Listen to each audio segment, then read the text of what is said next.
Hey everybody, Charlie902 here and welcome back to Star Citizen. Today we're at the Intergalactic Aerospace Expo 2952 Day 6 with Argo Aeronautics, Kruger Intergalactic, I believe it's Kruger Intergalactic, Greycat Industrial, and Consolidated Outlands. Right off the bat, we've got the Kruger ships right up front here. These are the two snubs that go with the Constellation series. I believe this one is the P-52 Merlin, so this one is going to be the Archimedes. So the difference between these two, the P-52 Merlin comes on all of the constellations minus the Taurus and the Phoenix. As you can see up top, there's a Gatling gun, a ballistic Gatling gun at the top there. A couple weapons on the wings, and it has kind of a silvery paint job. Fun ship to fly, and actually quite deadly, more than you would think. When we come over here, the Archimedes gives that up for some type of air induction system, and then you have lasers. And it's supposed to be more maneuverable, maybe a bit faster. The lore is that this goes with the Phoenix. It's more of a luxury-oriented ship and meant for like racing and cruising around and generally having a good time. You can see the seat, it's like leather up there. Two great little ships, but I wouldn't recommend buying them with just flat-out cash, and unless you could have done like I did way back in the day when these were a concept, and you could get them for LTI. But other than that, I don't see a reason to spend, I believe they're what, 25, 30 bucks for these two? 35, I believe, for this one. And you don't have lifetime insurance, and you can't really operate them on their own because they don't have jump drives. You have to have a Constellation, which, once again, if you get the Aquila or the Constellation Andromeda or the Constellation Phoenix, it comes with one of these anyway. Still a cool ship, though, and I really like the look of them. They look very sleek. As far as I know, that's all Kruger has for now, but we'll move on. Looks like we have an annex with all of the Mustangs, and we can go underneath. So Argo, if you can't tell, their color is orange, industrial orange, and I really like the look of these ships. So we got the raft back here, we got the mole over here, and these two small ones on the front here. Those are your, what are they called? They're your transports. I know the name of it. Hold on. MPUV. There we go. So the MPUV is technically this portion here, and you see it kind of comes up and has these legs that come down. And then this center portion here, or this rear portion, this kind of square shape here, is swappable. So in this version, it's cargo. As you can see, there's a cargo grid back here with a single jump seat. And then separate from that is the operator seat. And then if we go to the other one, that rear portion is actually a large life pod, much like we saw in the 890 Jump.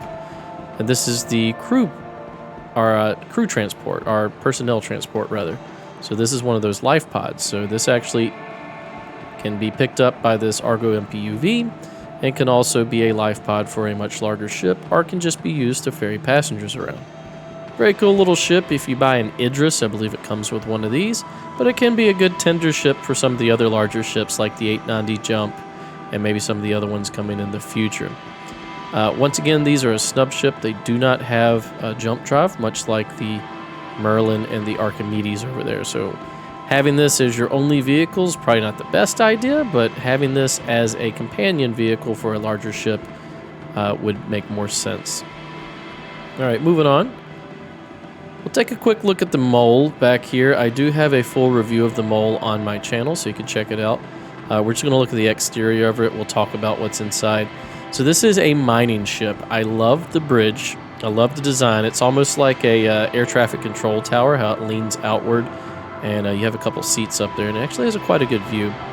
Then down here is an extendable mining laser, I guess is the best way to call that. Turret, kind of like on a gimbaled system. This moves around along with the laser. And then you have two side ones. You can kind of see right there is where you would sit. And this whole portion extends out, and you have another mining laser on this side as well as the other side. So 3 mining lasers in total, and you have to have crew members to operate those 3. You cannot operate those from the cockpit. So you can do this solo. It's not fun. You have to park near the rock that you want to mine, hop out, go through the ship, go down to the mining laser, and then actually mine. and can be a tedious process. But if you have 2 or more personnel who are interested in mining, this is actually quite a fun ship to do that with, to work in tandem.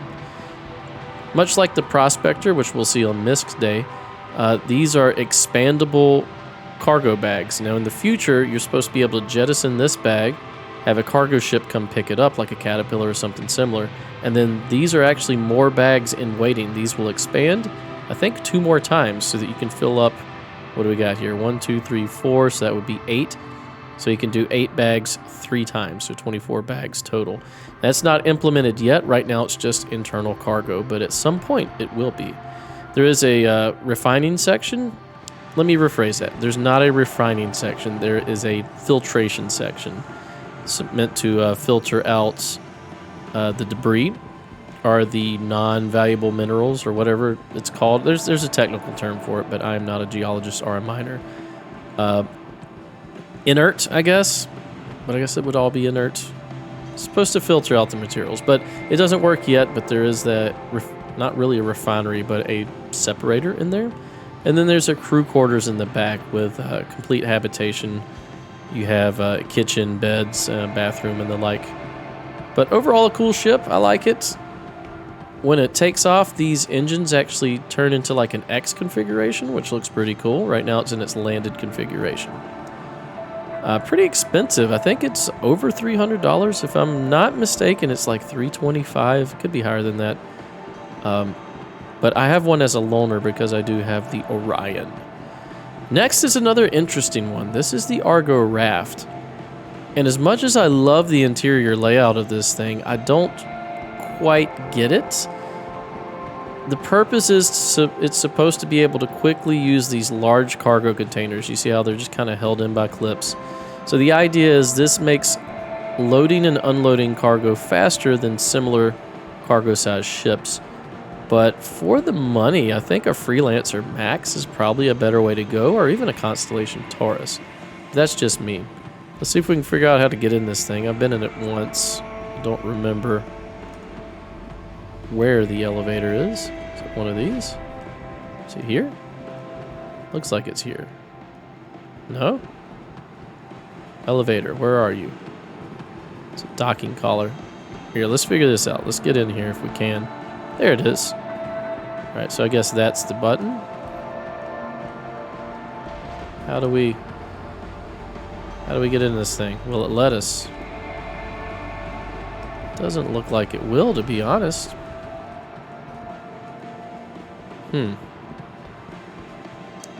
No, that's got to be the way up, right? Do we see any? Okay.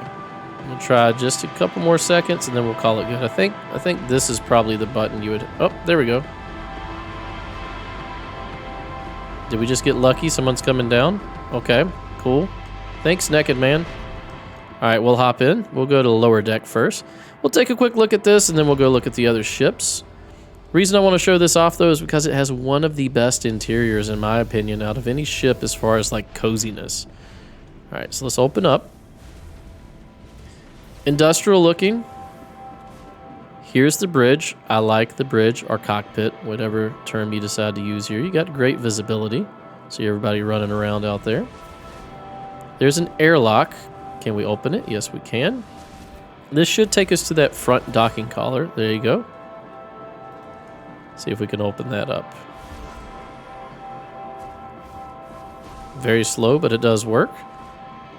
All right, let's go through here.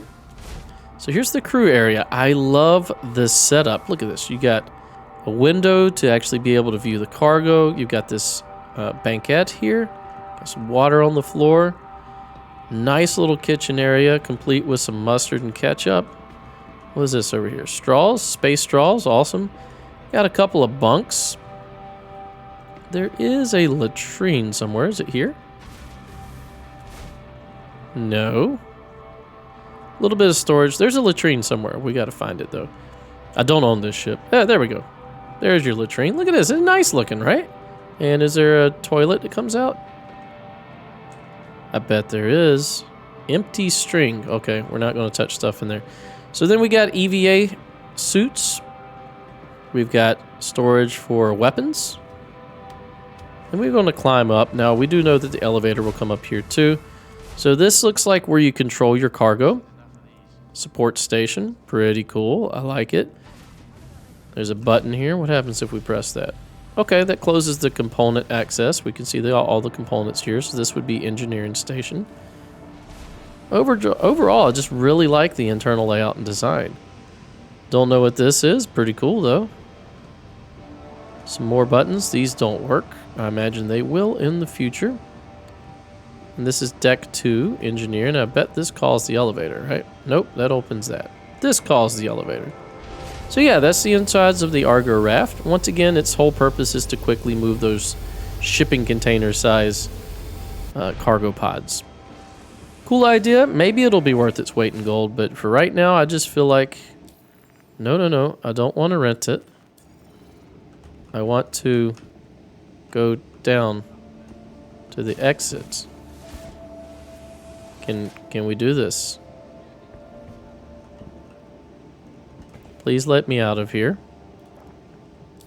Nope, keeps wanting us to rent it. Huh. We may be stuck on this. Let's see if we can get it. Whoop, we just walked through there. Tell you what, let's go down the stairs. I say stairs, I mean ladder. Right here. But yeah, I like the look of the ship. It's one I'll definitely buy in game. And I'm not going to spend real world money on it. Especially since I have other cargo ships already. Let's see if we hit the button here, if this will work. A little steam coming out of the vents, a little bit of ambiance. I like the lights are warm and nice, and it's just cozy. It's not scary like some of these ships. Come on. Can we please get out of here? Tell you what. If we hop out of here, will we die? Possibly. Possibly not. Hey, we didn't. All right, that's how we've escaped the Argo of death. All right, let's go downstairs. That's the raft, by the way, from Argo. There's going to be some concept and land vehicles down here. We'll check those out, then we'll finish up by looking at all of the various Mustangs. And I'm not talking about the sports cars from Ford. What is this icon I have on my screen? What is this? You guys see that? Weird artifact. Okay. So we have the Rock DS, not dual screen, dual seat. So the Rock is a land-based mining vehicle. It's actually quite fun. The DS is actually pretty cool because there's a enclosed canopy here, but you still have to have somebody on this outboard canopy to actually operate the mining arm. And then we've got the Rock, just the base one. And it is a single-seater. I prefer this one. It fits in more vehicles. As you can see, it's smaller. But you do have to wear a spacesuit, and you have to wear one that'll keep you warm or keep you cold, depending on which type of planet you're on. But it's a lot more self-sufficient and fits in a lot of vehicles. This is a new one. I really like this. This is the Steve, or the STV. We all call it Steve. It is a very, very tiny rover. I think it's meant to kind of replace this guy, but it fits in a lot of vehicles, and it's very fast, and it's very useful for getting to your objective. And then we have the Greycat PTV. This was originally designed to drive yourself around larger hangars. If you owned multiple ships back in the day, your hangar would just get larger and have all your ships inside of it, but that's no longer the case. So this has kind of been upgraded to be like a terrestrial vehicle to kind of get you around.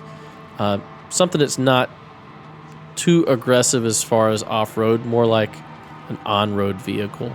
If you start getting more off-road, you need something a little more chunky and off-road capable like this. But this is due for a rework, so I am looking forward to seeing what they do with it. All right, moving on to the holo tables. Holo viewers, that's better. Go check them out.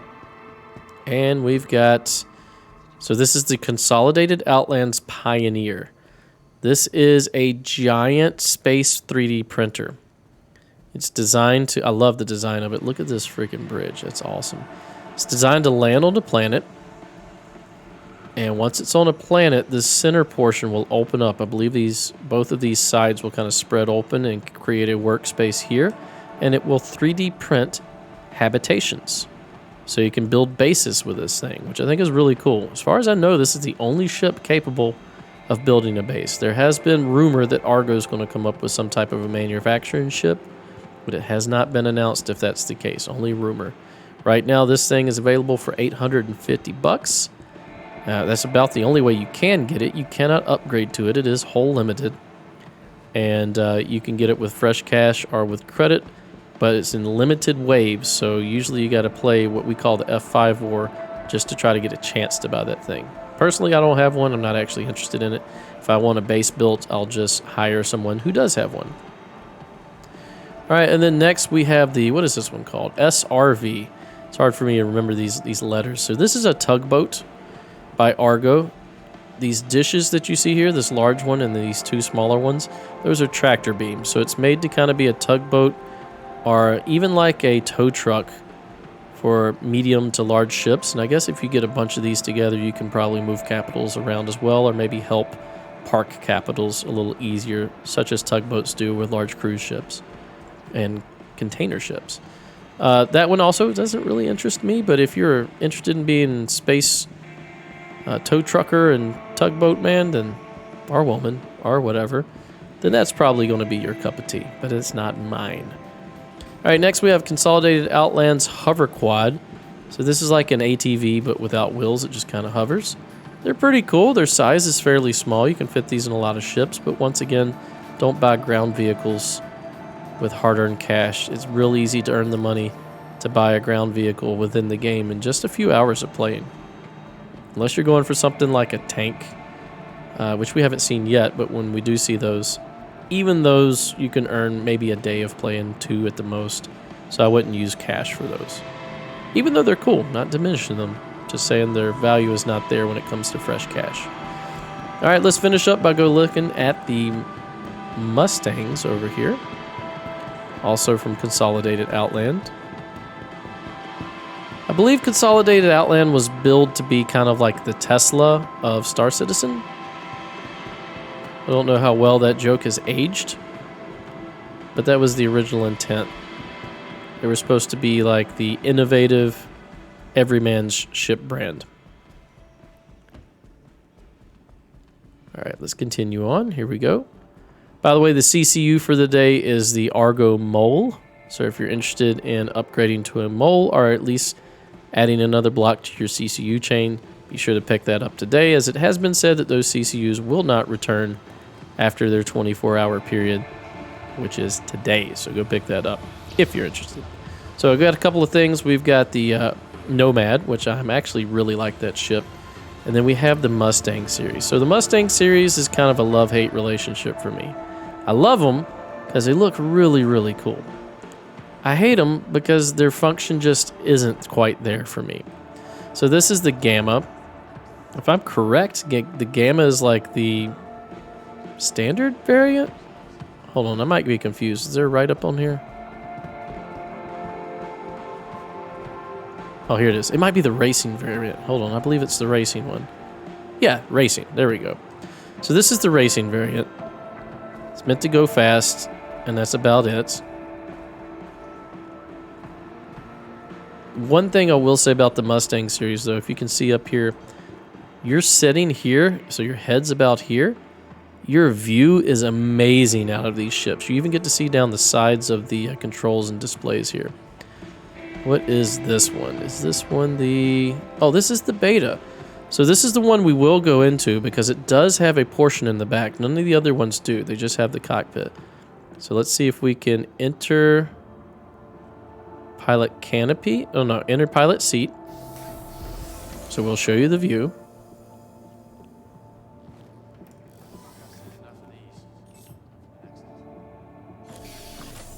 There you go. Look at that view. Pretty much like a motorcycle almost. You have no obstruction to the top. The only thing blocking your view is right at your feet and right here in front. Now, how do we get to the rear? It says exit to rear. There we go. So you have to sit in the seat first, then rotate back here. And This has been redesigned, and I gotta admit, I agree with most people. It went from a fun camper van, ooh, I'm falling through the floor, to more of like a prison back here. Like, this looks very cold and unwelcoming, but it is nice to have a bed, and have a toilet, and have a kitchen in such a small ship. And we're falling through the floor, so let's try to get out of here before we die. So, out of all the Mustangs, this would be the only one that me personally, I would consider. Alright, I believe to get out of the ship, we go on the left side here. Yep.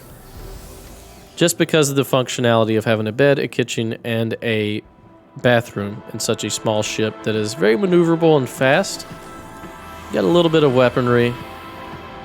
But still, when we're talking starter ships, I mean, really the one that just came out, the Drake Cutter, we'll come to this in a second, and the Pisces, and even the 100 series, I think, are just better choices. Even the Aurora is a better choice, but I would choose the Cutter if I had to choose from any of them.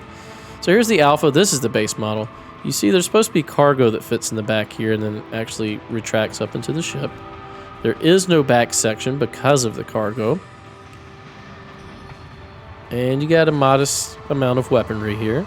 And then the next one is the fighter variant. This one is like limited release. It's not always available. So if you are interested in a fighter variant of a Mustang, this is the Delta. I would get this, but I still don't recommend it for the price. There are better options. You do get rocket pods, which are a bit unique. And you do get some upgraded paint, or excuse me, armor that looks a bit like, I don't know, it looks almost like snake scales to me. Not my favorite series of ship. Now, a more interesting choice, I believe, is this Nomad. First of all, you see it has no landing gear. It floats, which I think is pretty cool and unique. It's got a size 3 gun on the bottom, and it's got 2 on the top for a total of 3 size 3s with bespoke missile launchers here. Now, if we come over to the side, well, before we hop up there, let's look back here. There's an external cargo bay. So you got a ramp, you can fit a rock back here or a few other small vehicles, and it'll actually lift up and kind of be in line with this. But it's still external, much like a pickup truck. Can we climb up here? Here we go, enter ship. And then inside, we've got a very unique design, very Flight of the Navigator to me. You've got a window to look at your cargo. And you can actually, yeah, we can close it, so we should see it lift up. There you go. And we'll look at it when we hop out. You've got component access here. You've got a toilet. No shower, I think it's just a toilet. You got storage. Then you got a bunk.